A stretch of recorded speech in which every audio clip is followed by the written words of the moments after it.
I'm going to try and be careful today, but if this ends up getting taken down, so be it. I can only be so careful. I was just listening to a live stream from Rich Baris of Big Data Poll on his locals page, peoplespundit.locals.com. And I cite his locals because I don't know if he's going to talk about this on YouTube. It doesn't appear he's doing a show today. I was hoping he would reveal a little more about the results from this poll he's just running on his YouTube channel today, because I haven't found, I'm not a paid member on his locals, so I don't get, or I'm not a contributor to the Public Polling Project, so I don't get early access to a lot of his data and stuff. Although I might have to do that because in this case, I really would like to know the granular stuff, but I'll at least know enough to talk about it on this channel, and it's regarding severe adverse events and the jabs. And that's a very sticky topic. You're not really supposed to talk about the VAERS data and potential problems with the VAERS data, the vaccine adverse effect reporting system. But now that this has become mandatory for so many people across the country, it's really important to talk about this stuff and to understand what potential risks are. And that's why I found Baris's results that he got. Now, again, this is one poll, but I think, Baris is the most reliable pollster that I've found. Polling, as an industry is pretty spotty. But I've been following his work and a lot of his polls in different places on different topics for a long time, in the election, certainly. And elections are when you find out really when pollsters, how accurate they are, because you get a real result then. And then later on, when they're tracking opinion stuff, there's no real way to check the results then. So you have to use elections kind of as the test. So if a pollster finds, hey, X candidate is going to win, a Y percentage of the vote a week from now, in this election, and they're off by 10 points, you can tell that pollster probably doesn't know what they're doing. But if the pollster's pretty close, you can know, hey, later on, when they're polling public opinion, they're probably going to be pretty, or not even public opinion, just anything in general, polling people, they're going to be kind of accurate in their results. And so with that out of the way, I would like it if more people would poll this question and we could get more reliable data. But Rich decided to poll vaccinated people and ask them about severe adverse events, whether they personally have experienced any. And the results were very interesting. The group that was the least affected by severe adverse events after receiving their second shot of the vaccine, or I guess first shot if you count the Johnson & Johnson people, were the elderly. And every age group, as you get younger and younger, had a higher rate of experiencing severe adverse events. And Rich claims that when he did the poll, he gave everyone the definition of severe adverse event, as defined by the FDA. And that is, if I'm not mistaken, it's an event that was life-threatening, caused death, or put you in the hospital, basically. So in other words, some pretty bad side effects. For example, myocarditis, these heart problems that people have experiencing. That would be an example of a severe adverse event. If you're 20 years old, you get the shot and you have a heart attack. Again, this is purely hypothetical, YouTube. I don't want you to get upset. I'm not saying that people who do that will happen to them guaranteed. I'm just saying this is, this is what people are telling him in a poll. People are saying, hey, this happened to me at alarmingly high rates. So like I said, let's start with the elderly and see among the elderly who had suffered a severe adverse event, something life-threatening or something that put them in the hospital. It was about 1.5%. And the way I look at it is, hey, if I'm 65 plus and I have a pretty good chance, because I have some comorbidities, that I'm going to get myself put in the hospital and I might die if I get sick with this virus. But I only have a 1.5% chance of getting really, really sick from taking this vaccine, I probably am going to take the vaccine. I don't know the exact risk, for an unhealthy elderly person from the virus, but I'm going to guess it's higher than 1.5%. And so it makes logical sense that somebody in that age group would go out and get the jab. But as you get younger, as you move on from 65 plus down to people who were, I believe, 45 to 64, Rich found that 3.5% of them reported suffering from severe adverse events. That's a little bit higher of a number. Not as clear then what the, if the risk-reward ratio of the vaccine, really balances out in favor of getting the jab. But it's when you get to people age 30 to 44 that it starts to become pretty concerning, because people age 30 to 44 reported severe adverse events 5% of the time. So 1 in 20 people between ages 30 and 44 suffered a severe adverse event, something that was life-threatening or put them in the hospital after receiving their shots. And again, this is according to the results of Rich's poll. And Rich happens to be a pollster that I trust. That's why I follow his stuff. Every time he comes out with a new poll, no matter what it's on, I find it interesting because I find his results to be fairly reliable. So I'm not saying that it's guaranteed that these are the scientific probabilities of people in these age groups getting these. I'm saying that people are telling Rich that they suffered these severe adverse events at these rates. What I'm saying is that 5% of the people that Rich surveyed who were aged 30 to 44, 5% of them claimed to have suffered a severe adverse event, and he gave them that definition that I gave you. He gave the exact FDA definition to them, and they said, yes, that happened to me. Now, you go to 18 to 29-year-olds, the youngest age group, because he's only surveying adults, and the number goes from 5% to 6%. So, I mean, if you're between the ages of 18 and 44, based on those results, that sounds that it's pretty concerning. And the overall average was, I believe he said 3.5%. So the people who are aged 45 to 64, they seem to be right in the average, right around 3.5%. And, I'm kind of worried about talking about this stuff because I know I can catch the ire of the YouTube gods. Even though I'm a small channel, I've had videos removed for saying the wrong things before, so I try and be at least somewhat careful so that doesn't happen. But at a certain point, you can't ignore stuff. I was kind of felt like that with the election. You don't have to go out on a limb and say things that are crazy and unproven. But there's enough facts that are just staring you in the face that even though they are against what the censors would like you to say, you kind of just can't keep your mouth shut on them. And so when I see results like this from reliable pollster, I can't ignore them. Because to me, this is a much more useful data than the VAERS data, because the VAERS data is self-reported. People have to, first of all, know that the vaccine adverse effect reporting system exists, and 2, they have to go out of their way to write a report, and 3, in the case of folks who are deceased, they can't write a report. A family member has to go and fill out a report. Who's going to do that if your loved one died? But Rich's data, of course, does not include deaths, because Rich is surveying living people. He's not surveying people and saying, hey, do you have a family member who died from this?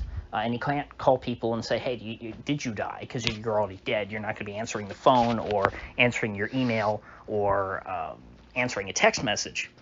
And frankly, deaths are something that we're never going to truly know. I don't want to talk about it because I believe that specifically there are people getting taken off of YouTube just for talking about people who have died. But the hospitals are not necessarily reporting. If you have somebody who goes in and gets the shot and then a couple days later, perfectly healthy person, let's say a teenager, maybe somebody from Austin, Texas, I'm not naming anyone in particular, let's say they drop dead of a heart issue, the hospital's not reporting that as dying from a side effect of the vaccine. So the deaths, we won't really know. I mean, maybe we'll be able to calculate them in the future based on excess deaths, but for right now, we don't know. But if we're asking living people, hey, did you suffer this severe adverse event? We can at least get that number. We'll at least know, hey, how many of the people out of those of you who are still living, who had a side effect that was so bad that, potentially threatened your life or really got you really, really sick and put you in the hospital. And according to Rich's polling, as of right now, in my age group, that's 6%. That's better than 1 in 20. So I have to say I'm pretty happy I don't work for a company that has more than 100 employees right now. But frankly, the precedent has been set now. If they can mandate it for companies with more than 100 employees, they certainly can mandate it for companies with less than 100 employees. It's just a matter of time as far as that's concerned. It's not like Joe Biden limited this from a legal perspective and said, we're only going to mandate this for companies that participate in interstate commerce and at least try and give a thin veneer, a fig leaf of federal authority. No, Joe didn't do that. It doesn't matter if you run, a local restaurant chain that's only in one state, and you have more than 100 employees. Joe is going to make you impose this on your employees. I really wonder how long they can keep this, if the rates really are this high. I mean, if it is 6% or 5% in those two age groups, I mean, that's what stands out to me the most. The 1.5% amongst the elderly, frankly, isn't that shocking to me. But those two younger groups are, and to a lesser extent, the middle-aged folks, 3.5%, it's a little uncomfortable.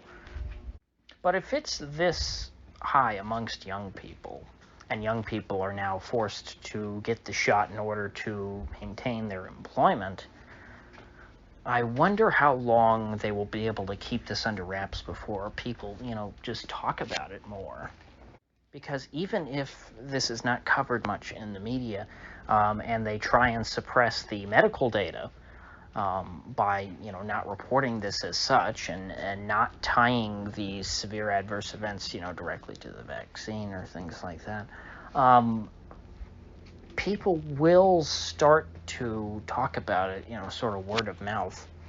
But then again, I mean, the vast majority of adults have already received the shot as it is.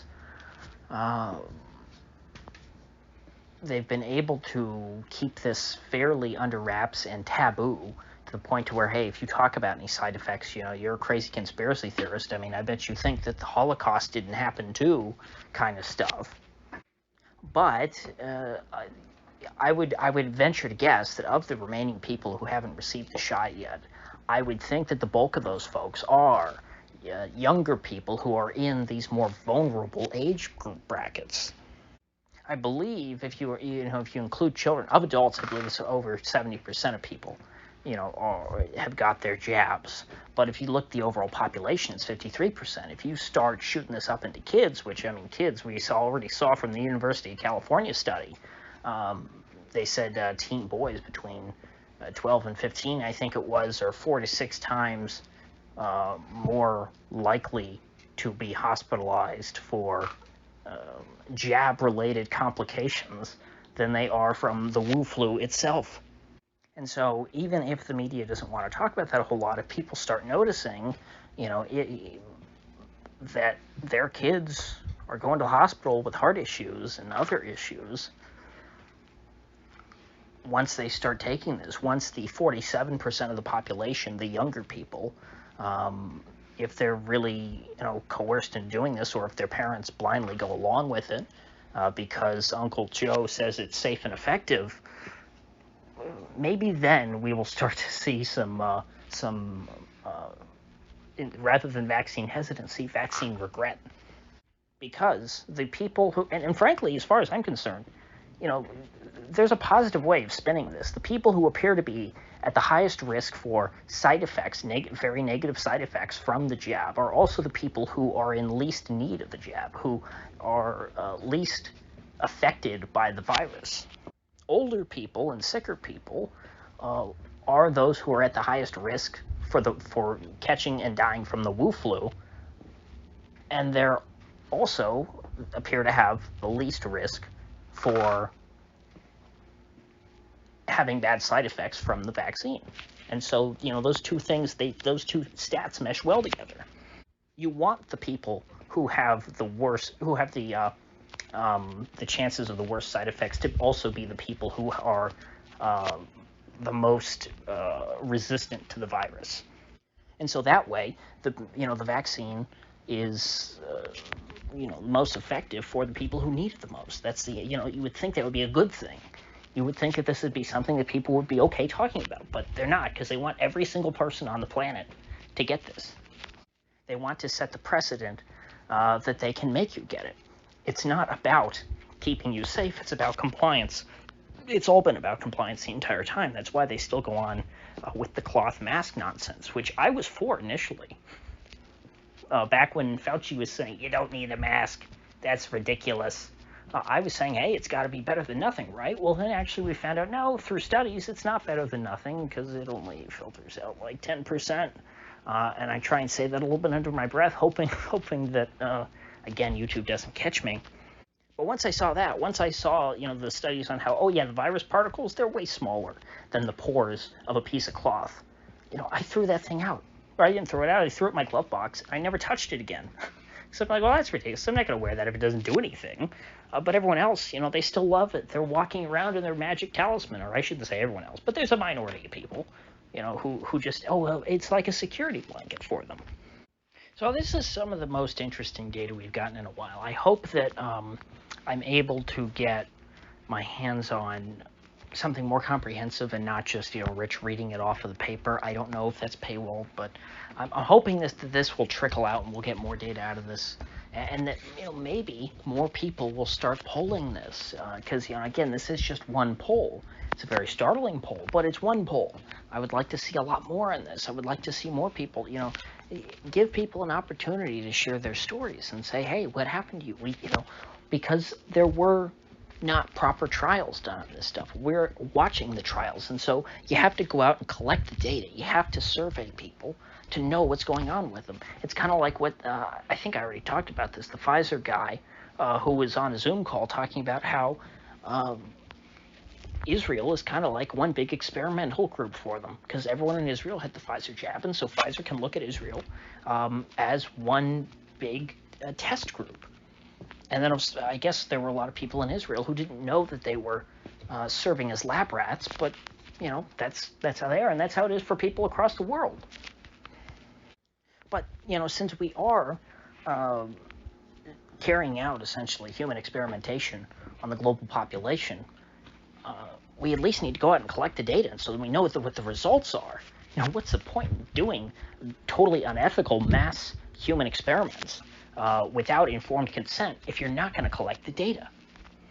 Say what you will about those vile Nazi doctors who experimented on people in the concentration camps. At least they collected the data so that all the horrible torture and human suffering, didn't go to waste. They learned a whole lot about the human anatomy through their evil experiments. What are we learning through these evil experiments? Not a whole lot. So, with that said, I will see you folks back here tomorrow.